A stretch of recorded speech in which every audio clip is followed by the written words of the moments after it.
Merit से police की भर्ती हुई थी उसमें पिछड़े और दलित ना हो, ये जीत के बाद, कुछ नहीं है वो। जीत के बाद 2024 को किस तरह से देख रहे हैं? 2024 को 2024 को किस तरह से देख रहे हैं आप? 24 ऐतिहासिक परिणाम आएगा और बदलाव होगा। इसीलिए मैंने कहा कि किसान कि जिस समय मंडल कमीशन का गठन हुआ है और जो बात हुई कि आरक्षण की व्यवस्था कैसे लागू, और जिस समय वो प्रस्तावना पढ़ लेंगे उसके बाद जाति में बांटने की बात करके ये माना कि जाति के आधार पर लोग गरीब हैं, इसलिए जाति के आधार पर आरक्षण होना चाहिए। इसलिए जो बात हम लोग कह रहे हैं, अगर बाबा साहब भीमराव अम्बेडकर जी ने संविधान से जाति की वजह से आरक्षण दिया है और मंडल कमीशन ने पिछड़ों को अगर जाति के हिसाब से आरक्षण दिया है, तो जो लोग ये बात कह रहे हैं कि हम जातियों में बांट रहे हैं, और हम पत्रकार साथियों से भी कहेंगे कि आप भी मंडल कमीशन की प्रस्तावना पढ़िए, उन्होंने जात के आधार पर गरीब माना है। इसलिए जो लोग ये कह रहे हैं उन्होंने संविधान और मंडल कमीशन की बातें नहीं पढ़ी हैं, वो पिछड़े विरोधी हैं, दलित विरोधी हैं और अल्पसंख्यक विरोधी हैं और आदिवासी विरोधी लोग।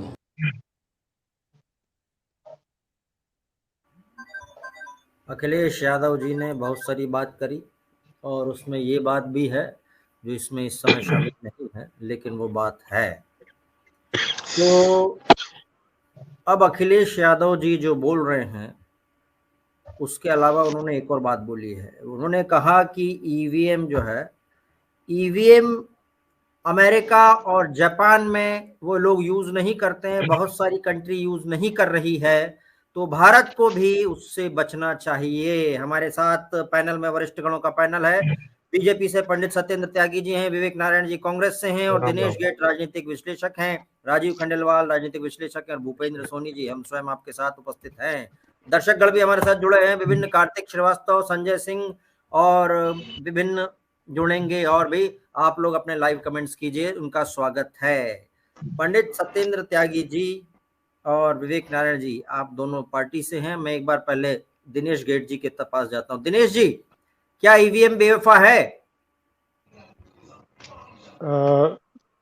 देखिए मैं इसको इस प्रकार से रखूंगा सोनी जी कि जैसे कि अगर शुरुआत में जैसे कि मैंने बताया, बातचीत इस तरीके से है कि जैसे कि इन्होंने जो मतलब कि जैसे पहले मध्य प्रदेश में और कांग्रेस से अखिलेश यादव जी ने 5-7 सीट जो है अपनी पार्टी के लिए मांगी थी कि मेरे कार्यकर्ता यहाँ पर चुनाव लड़ना चाहते हैं।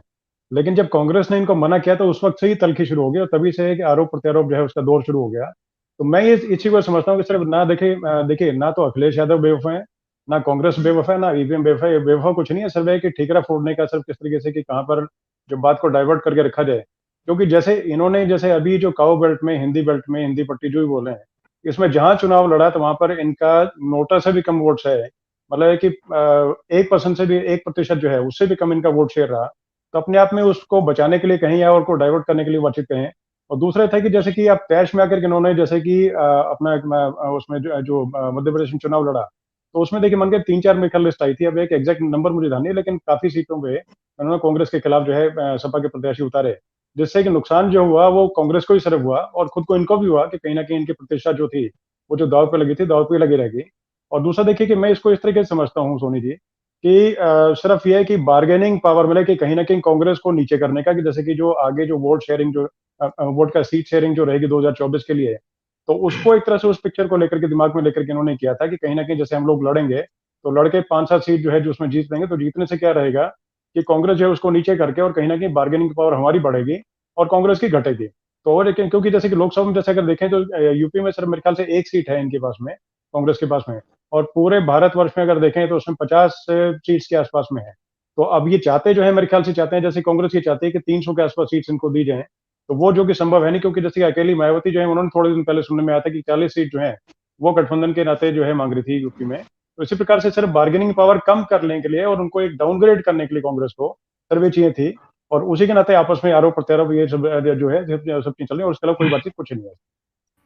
ठीक, राजीव खंडेलवाल जी, ईवीएम का पुराना दौर का मतलब है पोस्टल, ठप्पा लगाना, मुहर लगाना।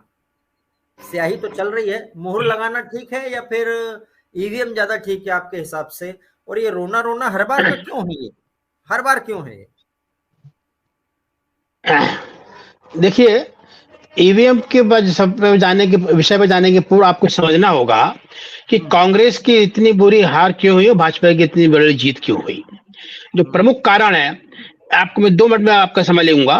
पहला कारण तो ये कि कांग्रेस ने घोषणा पत्र जो है वो पहले जारी कर दिया था और भाजपा ने जारी बाद में किया, तो जो उनके एजेंडा था वो भाजपा ने उसको अपनाया। उसमें से बहुत से, जैसे कि नारी सम्मान की बात थी, कमलनाथ जी ने पहले घोषणा कर दी और उसके बाद भाजपा ने जो है वो लाडली बहना योजना के रूप में उसको अपनाया। यदि मान लीजिए कमलनाथ जी घोषणा 1 महीने पहले करते तो तब शासन, भाजपा शासन जो है उसको लागू करने की स्थिति में नहीं हो पाता।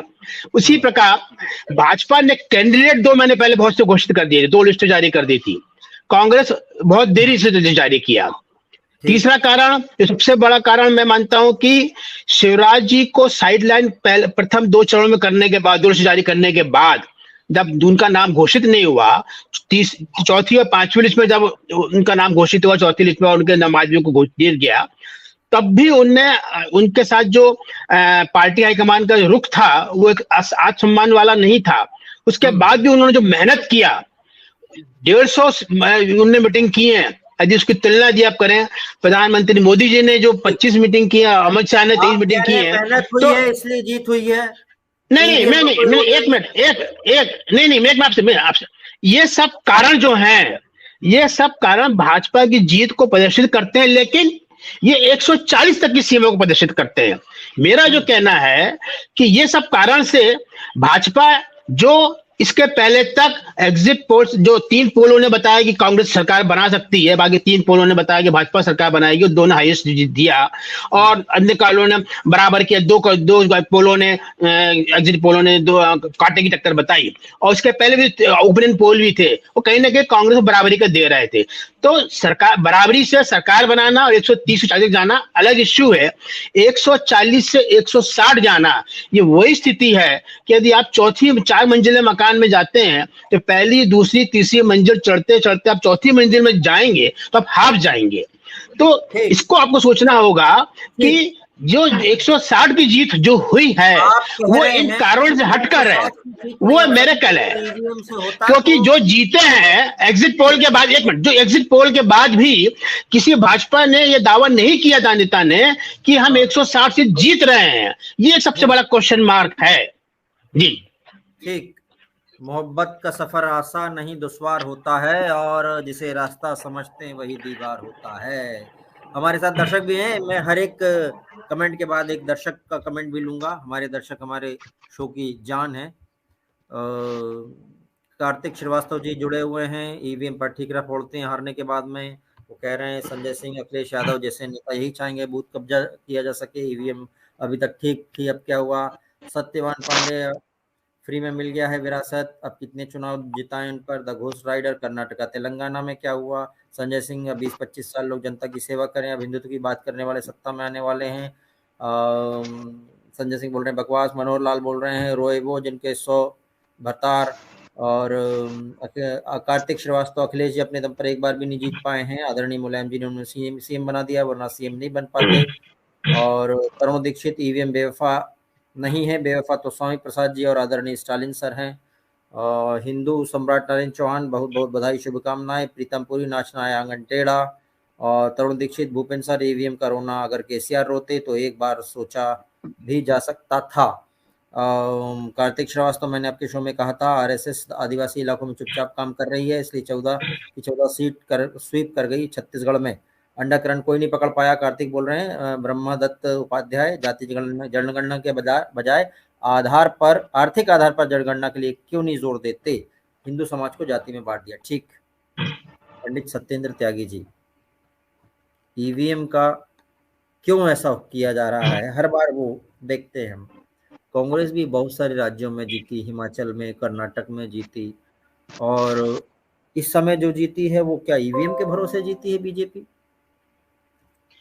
सभी भाइयों को राम राम, जय श्री राम, राधे राधे, हर हर महादेव, भारत माता की जय, वंदे मातरम। मैं सत्येंद्र त्यागी, क्षेत्रीय मंत्री, भाजपा किसान मोर्चा। आज टीवी 9 के चैनल के माध्यम से मैं बता देना चाहता हूं कि उत्तर प्रदेश के पूर्व मुख्यमंत्री अखिलेश यादव जी जो ये कमेंट कर रहे हैं कि ईवीएम बेवफा है, जब घोसी उपचुनाव में वो जीत जाते हैं तब तो नहीं कहते कि ईवीएम बेवफा है। जब कर्नाटक में यदि कांग्रेस की सरकार बन जाती है या हिमाचल में कांग्रेस की सरकार बन जाती है तब तो नहीं कहते कि ईवीएम बेवफा है। जब हमारे भारतीय जनता पार्टी की सरकार 3 राज्यों में पूरी तरह से बन जाती है तो इनको दर्द होता है। इनको पहले अपने गलेवान में झांकना पड़ेगा। सबसे पहले इनको अपने गलेवान में झांक करके देखना पड़ेगा कि इनके लोग क्या भाषण देते हैं। स्वामी प्रसाद मौर्य जैसे लोग सनातन के खिलाफ बोलते हैं, हिंदुओं के खिलाफ बोलते हैं। क्या 140 करोड़ देशवासी जो जनता, देश सारे सनातनी, सारे हिंदू क्या सो रहे हैं? क्या जाग नहीं रहे हैं? उनको पता नहीं है कि क्या हो रहा है इस देश में? ये लोग क्या चाहते हैं? ये लोग अब भी वही चाहते हैं भूपेंद्र जी जो आपने डिबेट शुरू होने से पहले कहा था कि ये लोग बैलेट पेपर का मतलब क्या है? सपाई जितने भी लोग हैं सारे गुंडे हैं। आप उठाकर देख लीजिए, ये लोग वही फिर दोबारा से चाहते हैं कि बैलेट पेपर पे हो, बूथ कैप्चर हो, डंडे के जोर से ये लोग चुनाव लड़े और बूथ कैप्चर करने के बाद ईवीएम को एक साइड करके और बूथ कैप्चर करके सरकार बनाने का काम करें। इनके लिए इन्होंने सपा के साथ बसपा के साथ गठबंधन किया, बसपा वाले बेकार हो गए। रालोद के साथ गठबंधन किया, रालोद बेकार हो गई। कांग्रेस के साथ गठबंधन किया, कांग्रेस बेवफा हो गई। इनके लिए सारी दुनिया बेवफा हो गई। अब इन्हें सिर्फ और सिर्फ एक ही चीज दिखती है, वो है मुसलमान। मुसलमानों के लिए सिर्फ ये काम करते हैं। हिंदुओं के खिलाफ बोलेंगे, 370 यदि मोदी जी ने ला दी उसके खिलाफ बोलेंगे, यदि राम मंदिर बनना है तो उसके खिलाफ बोलेंगे। इनको सिर्फ और सिर्फ हिंदुओं और सनातनियों के खिलाफ बोलना है और सनातन के अलावा इन पर कोई भी, ना ही कोई विकास का मुद्दा है, ना कोई नीति है, ना कोई नियम है, ना कोई नेता है। सिर्फ और सिर्फ इनको मोदी जी के खिलाफ बोलना है, सिर्फ और सिर्फ इनको हिंदुओं के खिलाफ बोलना है, सिर्फ और सिर्फ इनको आरएसएस के खिलाफ बोलना है। ये सिर्फ और सिर्फ आरएसएस के खिलाफ बोलते हैं, आरएसएस की नीतियों के खिलाफ बोलते हैं।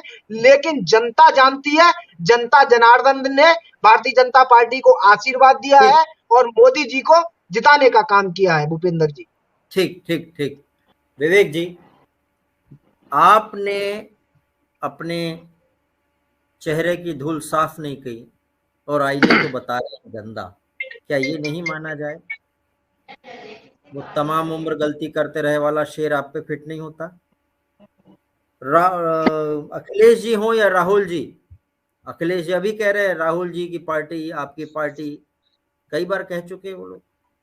ऐसा क्या लग रहा है अभी तक आप ये समझ नहीं पा रहे कि जनता का मूड क्या है? जिसको चाहे आंखों पे बिठा लेती है, जिसको चाहे जमीन पे लेटा देती है। ये जनता है, ये औकात बता देती है। ये चीज भूल गए विवेक, आप उठा के देख लीजिए इतिहास। क्या कांग्रेस वाले ये नहीं बताते कि अभी तक तो केवल आधे भारत में ही है बीजेपी, बाकी में तो है ही नहीं? अगर ईवीएम से खेल होता तो क्या साउथ में अब तक प्रकट नहीं हो चुकी होती? बीजेपी संघर्ष क्यों कर रही होती? अपने कार्यकर्ताओं को, उनको हर 4 महीने में पहुंच जाते हैं, हर 2-3 महीने में, कि हमारे कार्यकर्ता को मार डाला इन लोगों ने, बीजेपी वाले। कोलकाता में, पूरे बंगाल में अपना खाता नहीं खोल पा रही है बीजेपी। आप कह रहे हैं ईवीएम से हो रहा है सब, तो ज्यादा जरूरत तो उनको वहां थी ये दिखाने की बीजेपी वालों को कि सारा कुछ हमने ले लिया है सब। दोनों तरफ चलता है मामला, एक ही पार्टी लेकिन दोनों रास्तों पे चलती है। कैसे हो सकता है विवेक जी? भूपेन जी, समाजवादी पार्टी के राष्ट्रीय अध्यक्ष ने जो बात कही वो हमारे इंडिया गठबंधन के अहम घटक दल हैं। तो देखिए, ये जो ईवीएम की बात कही है तो ये अखिलेश जी शायद ने पहली बार नहीं कि इसके पहले भी कई बार इस तरह की बातें उठती रही हैं कि ईवीएम को लेके। तो लेकिन दूसरा आप देखिए, जो अभी एग्जिट पोल खंडेलवाल जी बता रहे थे, जिस तरह से एग्जिट पोल आए और जिस तरीके से नतीजे आए, तो ये चीजें, इस तरह की बातें होने से लोगों के दिल में शंकाएं पैदा होती हैं, लोग बात करते हैं, सवाल उठते हैं इस तरह के। ये जो आपने कहा वो भी एक बात अपनी जगह थी कि साउथ में इस तरह क्यों नहीं हुआ, बंगाल में क्यों नहीं हुआ, या दिल्ली में क्यों नहीं हुआ, बात आपकी है। लेकिन थोड़ा भूपेंद्र जी देखिए कि अगर थोड़ा इसको और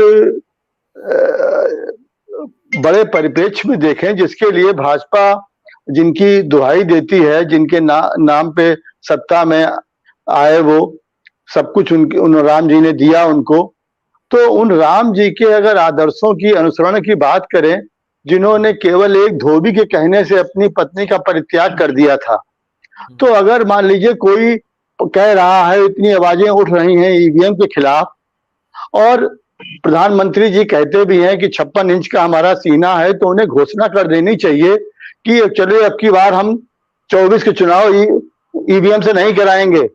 तो उससे और हमारे ख्याल में देखिए जयकारे लगते पूरे देश में उनके कि देखिए ये 56 इंच के सीने की बात हुई। तो विवेक जी वो निर्वाचन आयोग का काम है। नहीं देखिए नहीं एक मिनट मैं पहले दर्शकों को ये बता दूं कि ईवीएम बन के कहां से आती है जी। EVM Bharat Electronic Corporation, Bharat Electronic Limited और भारत कॉर्पोरेशन लिमिटेड, ये बेंगलुरु और हैदराबाद में है दोनों, वहां से ये बन के आती है, ठीक है। और अब तक के the best of the best EVM, जिसमें कोई छेड़छाड़ नहीं की जा सकती, ना कोई उसको हैक कर सकता, ना एंटीना लगा सकता, ना उसका सर्वर हैक कर सकता, और वो बिजली नहीं है तो भी काम करती है, अपने आप में दी बेस्ट है।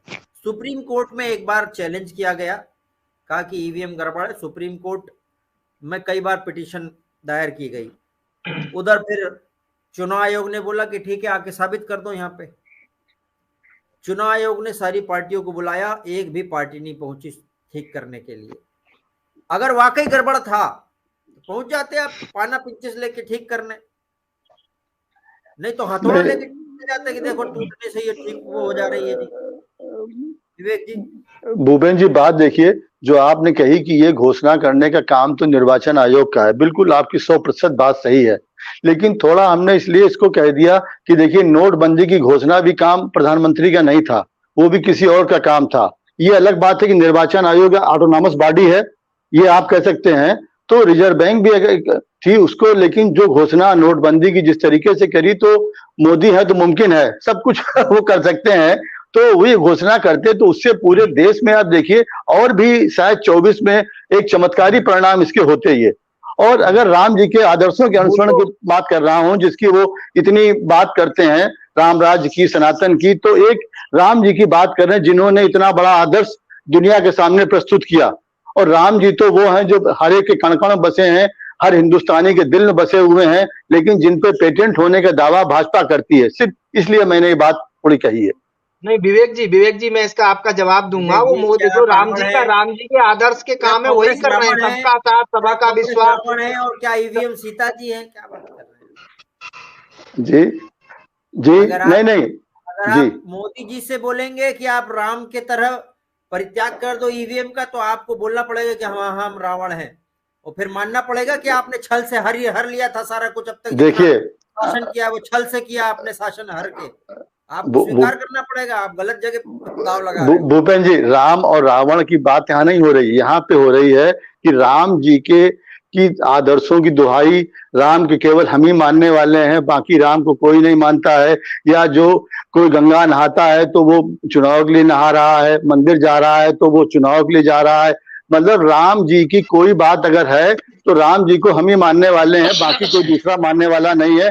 तो ये एक जो परसेप्शन बनाया है, इसलिए ये बात है। यहाँ पे रावण की या सीता की बात नहीं हो रही, उनके आदर्शों की, कि अगर हम जिसके नाम से हमने, राम जी ने हमें इतना दिया, राम जी ने हमको सब कुछ दिया, तो उस राम जी के लिए उन्हीं के आदर्श की बात हो रही है कि अगर हमारी ये बातें उठ रही इस तरह की हैं, तो उन्होंने एक की आवाज पे पत्नी का परित्याग किया, तो क्या इतने जगह से अगर आवाज उठ रही है तो उसको एक बार चलिए 24 का चुनाव नहीं, खाली ये घोषणा कर देते कि चलिए 24 के चुनाव बैलेट पेपर्स कराएंगे, आगे फिर उसके बाद देखा जाएगा। ये अगर घोषणा कर देते तो ये कोई उनके व्यक्तित्व को देखते हुए उनके उसको कोई विवेक जी सुनिए, इसी चीज पे क्यों रहेंगे?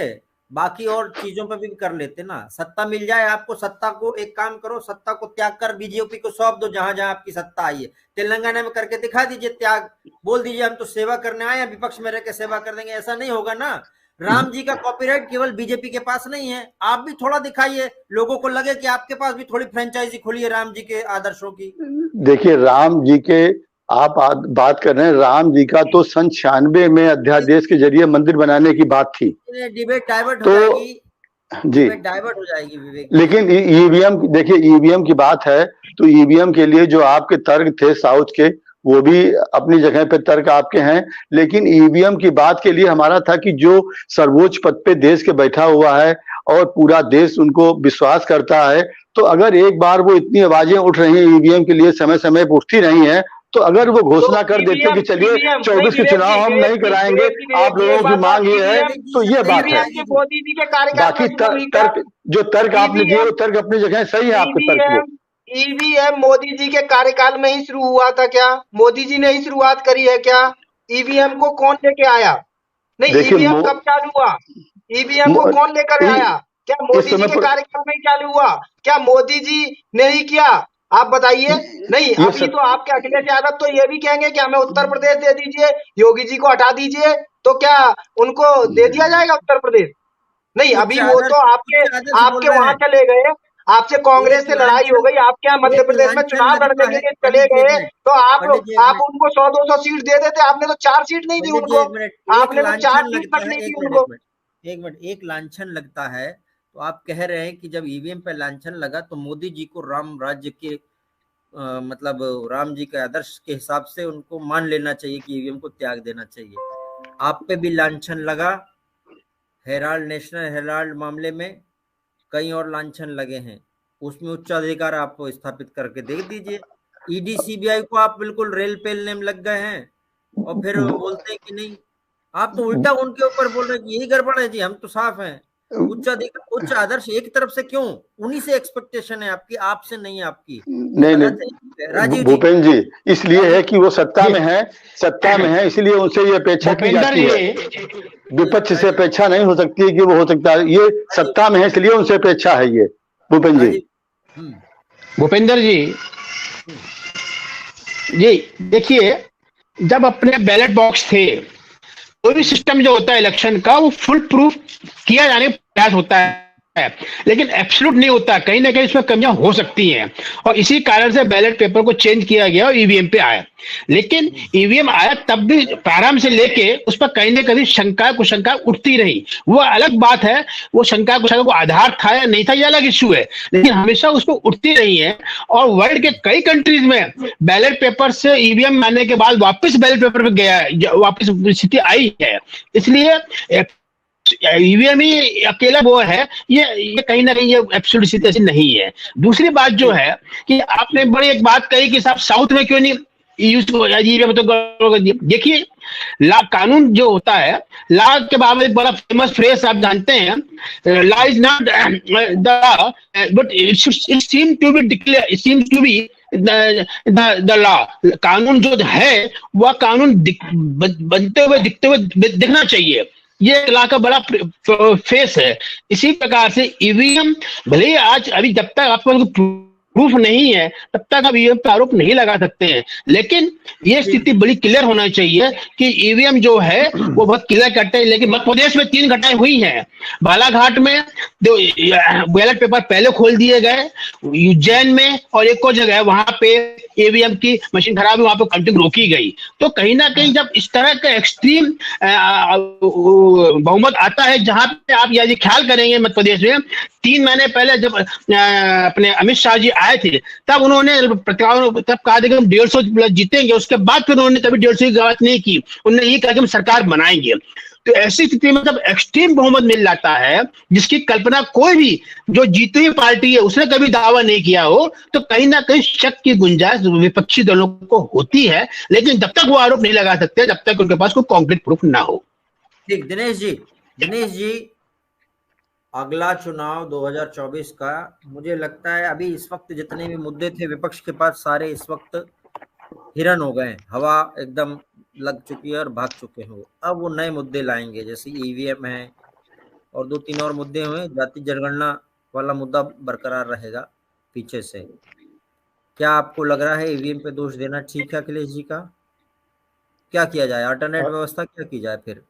वीवीपैट नाम की एक व्यवस्था है, जब ईवीएम में बटन दबाते हैं तो एक पर्ची निकलती है जिसको voter verified paper audit trail कहते हैं, PAT paper audit trail, voter verify करता है वो। वीवीपैट की पर्ची निकलती, उस पर्ची का मिलान होता है। मान लो कोई भी नेता बोले, विधायक बोले कि भाई हमारे यहाँ गड़बड़ हुआ है, तो उस पर्ची से उधर का ईवीएम का मशीन का मिलान होता है कि पर्ची कितनी उसकी और इसकी ईवीएम की बटन कितनी दबी। जिसकी भी मर्जी आए वो कर सकता है ये काम, वो होता है वीवीपैट। 2015 से चालू है ये काम, उसके बावजूद भी ये हाल है। दिनेश जी देखिए भूपेंद्र सोनी जी, ऐसा है कि मतलब सिर्फ है कि अगर मध्य प्रदेश और इसमें राजस्थान में और छत्तीसगढ़ में अगर अखिलेश जी की पार्टी को कुछ अगर वोट्स मिल गए होते तो अभी ईवीएम जो है बेवफा होने से बच गई होती और अभी हम लोग शायद बैठ के डिबेट नहीं कर रहे होते। और दोबारा है कि मतलब अपने तरीके से सिर्फ एक आरोप प्रत्यारोप करने की सिर्फ बातें, ये चीजें संभव नहीं है। 1982 में पहले बार एक्सपेरिमेंटल तौर पे केरला में और इसको इंट्रोड्यूस किया गया था। उसके बाद में धीरे धीरे करके फेज मैनर में इसको मेरे ख्याल से मतलब 90 और 1990 से 2000 के बीच में और फेज मैनर में इसको किया गया। और इससे जब कांग्रेस की सरकार, सपा की सरकार, बीएसपी की सरकार और जो मतलब कि भाई हाथी घोड़ा सभी की सरकार उससे पहले जब आती चली गई, तो तब तक मतलब ईवीएम जो है बेवफा नहीं थी। उसके बाद अभी जैसे कि होनी शुरू होगी, भाई अपने आप को आप अपने गिरेबान में झांक के देखें, आपने जनता के लिए क्या कार्य किया वो करके देखें। अपना जो सपा का जो राज था उस टाइम सिर्फ ये देखें कि सिर्फ इन्होंने मतलब जब वहां देखें दरोगा जो है वो यादव, एसपी यादव, तो सबका सब यादव थे, तो सिर्फ यादव के लिए ठीक है आप काम करें, बहुत अच्छी बात है, अपने समाज के लिए काम करना कोई बुरी बात नहीं है। लेकिन दूसरों के लिए आपने क्या कार्य किए जिसके बदौलत आप मतलब जो है अपना आरोप प्रत्यारोप करने की बातचीत करें, कुछ करें? तो सबसे पहले देखिए देखने की बातचीत सिर्फ है कि अपना सिर्फ कार्य करें, सिर्फ समाज के लिए कार्य करें, सबके साथ मिलकर काम करें और सबके लिए काम करें, तभी देखिए मतलब कि कहीं ना कहीं एक संतुलित व्यवस्था बन पाएगी ऐसे। और अभी की सिर्फ है कि ठीकरा फोड़ने के सिर्फ काम करें, कुछ करें, नए मुद्दों को तलाश करने का काम करें, उससे फर्क नहीं पड़ेगा ऐसे। ठीक। और ब्रह्मदत्त उपाध्याय, जाति जनगणना के बजाय आर्थिक आधार पर जनगणना के लिए क्यों नहीं जोर देते लोग? अगर सच में गरीबों का हित चाहते हैं तो ऐसा क्यों करते हैं? मैं थोड़ा और बोलना चाहूंगा सोनी जी। जी सोनी जी, मैं कुछ और बोल रहा था। तो देखिए बीच में आप जैसे कि दूसरा सिर्फ जैसे बार्गेनिंग पावर की जैसे बातचीत जहां तक थी, तो अब जैसे कि दो लड़के 2017 में जब चुनाव था तो उस टाइम यूपी में दो लड़के राहुल गांधी और अखिलेश यादव जो थे, हाँ, तो उस वक्त चुनाव के टाइम पे कुछ कमाल करने के लिए मिले थे, लेकिन बाद में जब अपेक्षित रिजल्ट नहीं मिला तो उसके बाद में एक लड़का उनमें से खराब हो गया और एक लड़का जो था उसने दोस्ती को लात मार दिया था। तो ये बातचीत, ये दोस्ती आगे क्यों नहीं बढ़ पाई ऐसे?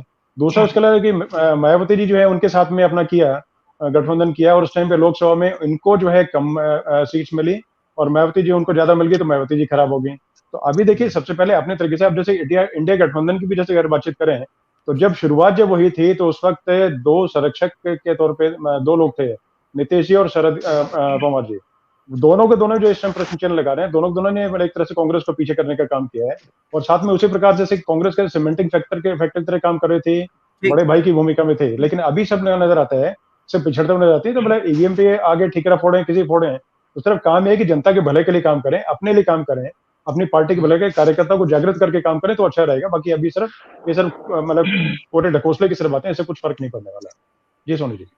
ठीक, आप ठीकरा फोड़े बोल रहे हैं, उधर कपड़े फाड़े कि ना फाड़े चल रहा है। वहां तो मध्य प्रदेश शुरू हो गए, कपड़ा फाड़ने की खबरें बहुत आई थी।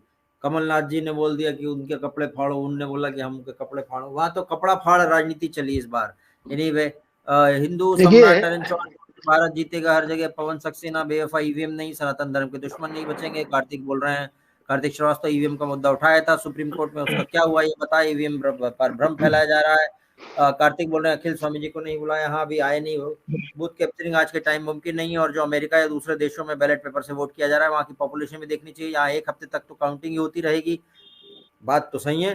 कार्तिक श्रीवास्तव बोल रहे हैं कितना पैसा बर्बाद होगा, कितना सरकारी तंत्र लगेगा। कांग्रेस को अपनी पुरानी सोच वाले बुजुर्गों को रिटायर कर देना चाहिए और नए ऊर्जावान कार्यकर्ताओं को मौका देना चाहिए। रोहित बोल रहे हैं कांग्रेसी राज्यों में कभी कोई विकास का प्रोजेक्ट पूरा होते नहीं देखा, जनता बहुत तारीफ करे, बस फ्री देना, जातिवाद फैलाने, ये दो काम दिख रहे हैं। नोटबंदी पुरानी बात हो गई, आगे बढ़े। कार्तिक बोल रहे हैं। तरुण दीक्षित बोल रहे हैं विवेक जी को ध्यान देना चाहिए कि हिंदुस्तान की पॉपुलेशन कितनी ज्यादा है और अगर ईवीएम से इलेक्शन होगा तो वोट काउंटिंग करने पर काफी टाइम वेस्ट होगा। सबसे बड़ी बात यह है कि विदाउट ईवीएम वोटिंग से ईवीएम में वोट इनवैलिड होने के चांसेस ज्यादा होते हैं। विकास कुमार बोल रहे हैं भाई साहब ईवीएम पर नहीं बोलना चाहिए, जब चुनाव आयोग बोलता है आओ तो जाओ भाई, जबरन नहीं। रोहित बोल रहे हैं यूपी में नगर पंचायत के चुनाव बैलेट पेपर से हुए थे तो कितनी सीट जीती कांग्रेस ने, बूथ लूट कर ही चुनाव जीतना है। और विवेक नारायण जी के पास कोई तर्क नहीं, पता नहीं क्या बोल रहे हैं, ऐसा क्या कार्तिक बोल रहे हैं। हारता है वो रोता है। जीवीएल नरसिम्हा राव ने किताब लिखी थी, कुछ नया नहीं है, आज कांग्रेस या कोई और दल रो रहे हैं। आरके जी बोल रहे हैं नमस्कार। सुभाष सरोज, पोस्टल बैलेट से एमपी में कांग्रेस 199 सीट पर आगे थी। सुभाष सरोज पोस्टल बैलेट से, वही कॉपी पेस्ट किया इन्होंने। एनीवे, अब हम लास्ट वाइंड अप करते हैं, किसी को कुछ बोलना है, एक लाइन बस, एक लाइन। भूपेंद्र जी मैं इनसे ये पूछना चाहूंगा के बाबत जो है ये लोग टेक्नोलॉजी के जमाने में क्या चाहते हैं। इस टेक्नोलॉजी के जमाने में जब हम मोबाइल से बात करते हैं, इतनी ज्यादा टेक्नोलॉजी, तो ये चाहते हैं कि हम द्वारा से बैठ जाएं। गाड़ियां चल रही हैं, ये चाहते हैं हम बैलगाड़ी से चलें। ट्रेन है, फास्ट ट्रेन पे जा रहे हैं, ये चाहते हैं कि हम पैदल चलें। ये क्या चाहते हैं? ये चाहते हैं कि 1 महीने तक, इन्होंने अखिलेश यादव जी ने खुद कमेंट किया है कि क्या 1 महीने तक चुनाव करते हैं तो 1 महीने तक गिनती करा लें तो क्या होगा। अरे भाई, इनको ये नहीं पता है कि देश के विकास के लिए समय कितना महत्वपूर्ण होता है।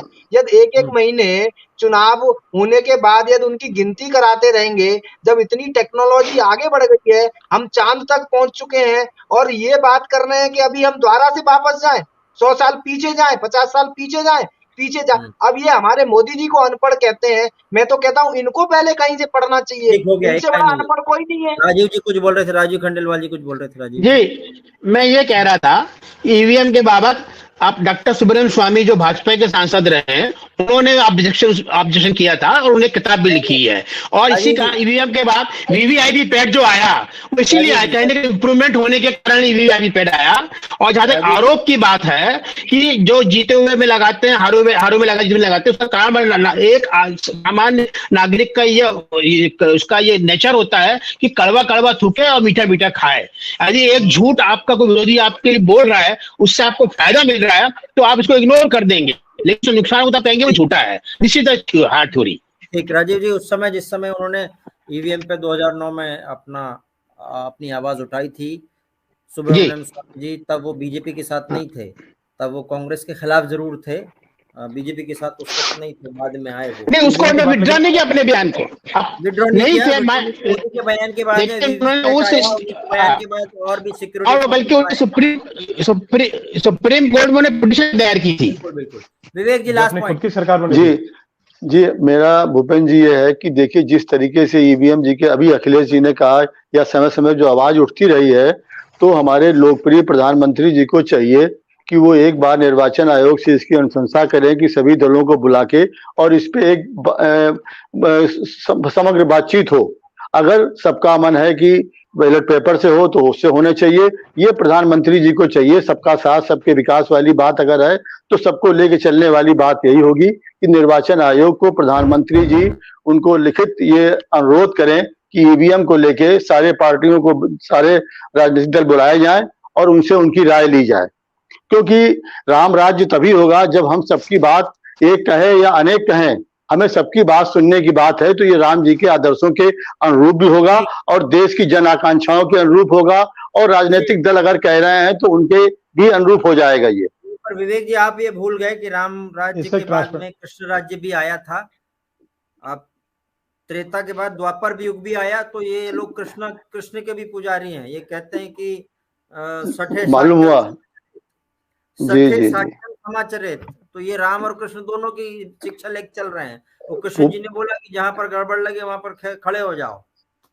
नहीं, तो इसीलिए कह रहा हूं कि खड़े होने की बात कर रहा हूं कि प्रधानमंत्री जी चुनाव निर्वाचन आयोग से अनुरोध करें कि सारे दलों को बुला के इस पे एक बार पुनः इस पे समीक्षा हो कि क्या चाहते हैं। क्योंकि अगर कहीं से आवाज उठ रही है तो क्यों नहीं, और दूसरी क्यों हो विवेक जी, हमारे नरेंद्र भाई मोदी जी को हमारे देश को विश्व गुरु बनाना है। हमारे देश को सबसे आगे लेके जाना है, हमारे देश को तो वो ईवीएम आर्थिक से आगे बढ़ेगा, करना है, सत्येंद्र जी हमारे सुनिए, देश वो को आगे ले जाना है, ना कि प्रचंड जी, पीछे वो ले जाना है। ईवीएम से बढ़ेगा। आप नहीं, कह वो- रहे हैं- सोमवार को सपा नहीं प्रमुख विवेक जी, अखिलेश आप कह रहे हैं कि वो पीछे जाए, क्यों जाए भाई पीछे?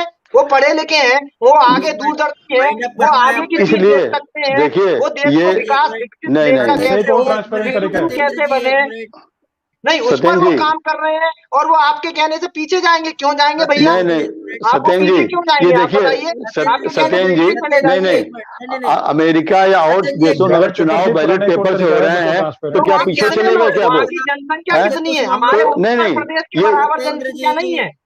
हमारे उत्तर बात यहाँ प्रदेश पे हो के रही है बराबर पूरे कि अमेरिका अगर में जनसंख्या नहीं है। यहाँ विवेक जी, पे मैं बात आपको है बता कि दूं, निर्वाचन हमारे आयोग से उत्तर प्रदेश केवल अनुशंसा करके एक मिनट, और सब दलों को बुला के राय जानी जाए, ये बात हो रही है। यहाँ पीछे जाने की बात नहीं हो रही है, ना देश को पीछे ले जाने की बात हो रही है।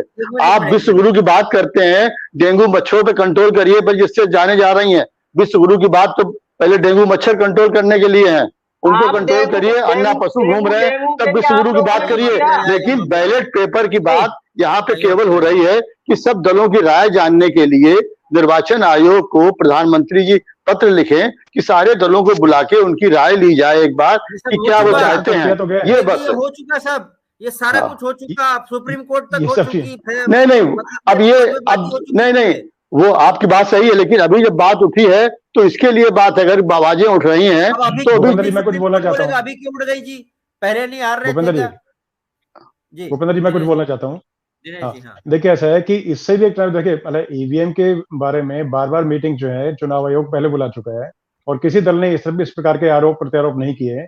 और दूसरा देखिए, कांग्रेस के समय ये सब चीजें शुरू हुई थी, कांग्रेस के समय अगर शुरू होकर के और अभी तक इतना समय अगर निकल इसका गया तो मतलब अभी है दिक्कत क्यों खड़ी हुई?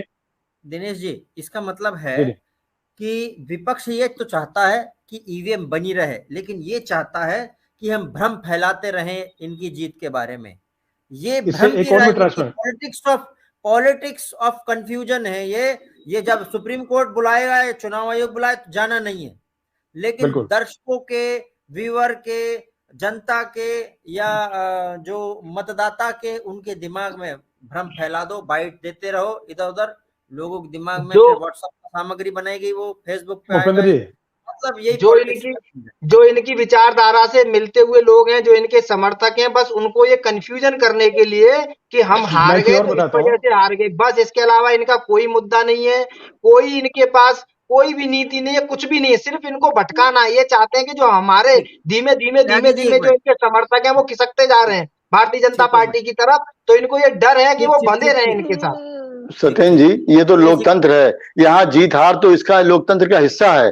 तो यहाँ पे कोई जीतता है, कोई वो हारता भी है, तो इसके बात नहीं है, अहंकार की बात नहीं कि हम जीत रहे हैं तो सब अच्छा ही हो रहा है और दूसरा नहीं तो आप सब जीतते आप शून्य जीतते हो तो है इनको के हर खिलाफ लिहाज बोलते से। हो, तो ये आप इसका जीतते हो परसेप्शन तो नहीं होता सनातन इसका धर्म ये। के खिलाफ बोलते हो, तब नहीं होता है। बैलेट पेपर से पुराने की व्यवस्था और भी है। आप दोनों को रोक रहा हूँ।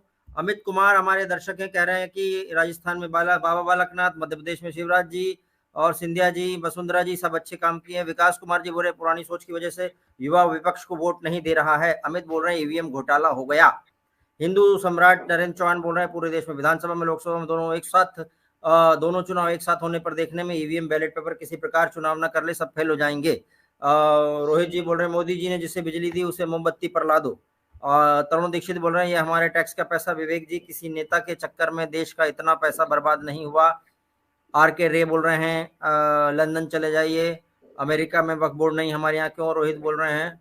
और अमित बोल रहे हैं विश्व गुरु की बात नहीं, हम दुनिया बस हम एक कॉपी पेस्ट की जा रही हमारे ज्ञान की कॉपी पेस्ट दुनिया करती है। ठीक है पंडित सत्येंद्र त्यागी जी, बस मैं आपको एक बात कहना चाहूँगा, कभी कभी कुछ मामलों में आप केस टू केस पुरानी चीज़ों पे जा सकते हैं, लेकिन वो कौन सी चीज़ होगी वो इम्पोर्टेंट है। जैसे कि अब राम राज्य तो परिकल्पना सतयुग की त्रेता युग की है, तो त्रेता युग में आप ले जाना चाहते हैं, राइट? विवेक जी ये बोल रहे थे कि हम पुराने समय में जा सकते हैं, पुरानी चीजों को कर सकते हैं, तो उतने पुराने में आप ले जाने की बात कर रहे हैं राम राज्य के हिसाब से। विवेक जी मैं समझ गया, केस टू केस ये देखा भी जाना चाहिए विवेक जी, आपके लिए भी है। केस टू केस कुछ मामलों में अगर पुख्ता सबूत आपको नहीं मिल रहा है तब तक तो कम से कम ऐसी बातें नहीं होनी चाहिए। अगर पुख्ता सबूत है तो चढ़ जाइए बोरिया बिस्तर लेके इनके पीछे, लग जाइए इनके पीछे, और हो जैसे सीएए में आंदोलन किया था वैसे लेट जाइए सड़क पे 3-3 किलोमीटर 4-4 किलोमीटर तक, क्या जा रहा है। लेकिन ऐसा है नहीं। अगर पुख्ता होता तो आप ये यकीन के साथ, पानी पी पी के रोजाना इस वक्त बीजेपी को जो गाली दे रहे हैं हमने देखा, पानी पी पी के जो रोजाना ईवीएम को गाली दे रहे हैं हमने देखा, वो इसलिए गाली दे रहे हैं कि उनको बीजेपी से या बीजेपी की रणनीति से पार पाने का कोई पुख्ता साधन नहीं मिल रहा है। अगर ईवीएम मिलता तो मैं यकीन के साथ कह रहा हूं कि ये ईवीएम के कारण ही इस सरकार को गिरा देते। भाई कोई भी सरकार गिर जाएगी, मोदी सरकार क्या अखंड वर्षों तक के लिए तो आई नहीं है। अगर उसमें दम होता तो इसी बार गिर जाती, लेकिन इसमें दम नहीं है। ईवीएम की बात में बिल्कुल दम नहीं है, ये समझिए। जी भूपेंद्र जी, मैं एक बात पूछना चाहूंगा विवेक जी को। जैसे ये बात बार बार कर रहे हैं कि उन्होंने आवाज उठाई और मोदी जी को अनाउंस कर देना चाहिए था, वक्फ बोर्ड को लेकर के कितनी आवाज उठती हैं और कितनी आवाज उठती आई, और इससे किसको फायदा है? किस अल्पसंख्यक होते हुए बहुसंख्यकों की जमीन तीसरे नंबर पे, देश की सबसे ज्यादा तीसरे नंबर की वक्फ बोर्ड के पास है, तो क्यों नहीं बंद कर दिया गया विवेक जी? क्यों नहीं उसको, जब आपकी सरकार थी तो खत्म कर दिया गया? जी सत्येंद्र जी, आपकी बात बिल्कुल सही है कि अब तो सरकार आपकी है, डबल इंजन की सरकार है, अब आपको कौन रोक रहा है?